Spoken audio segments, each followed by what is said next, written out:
Well, 62 years after being reported as missing in action during the Korean War, the remains of a local soldier have finally made their way home. KTLA 5's Wendy Birch has more on the emotional homecoming from LAX. Delta Flight 1212 from Hawaii arrived at LAX on time this morning. On board, more than 200 passengers returning from vacation, and the remains of one soldier who had been missing in action for more than 62 years.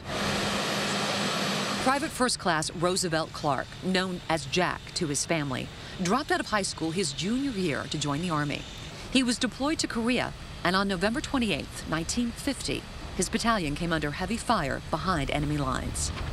It's taken nearly 2 decades for forensic scientists to determine that the remains in this casket are those of Private Clark. His parents have since passed, but his surviving cousins were here today alongside a military honor guard to welcome back the soldier they knew as Jack.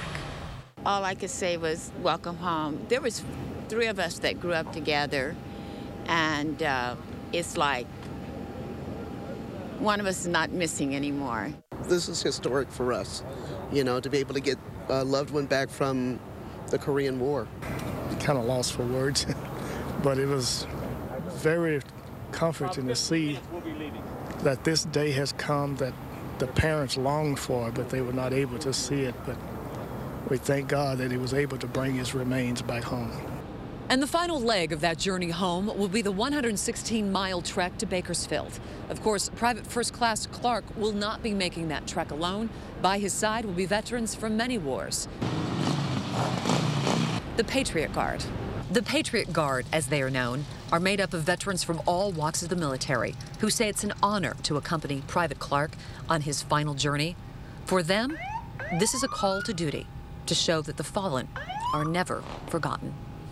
Reporting at LAX, Wendy Birch, KTLA 5 News. In all, more than 400 soldiers were listed as missing in action during the Korean War. Since 1990, North Korea has turned over 208 boxes with the remains believed to be that of American soldiers.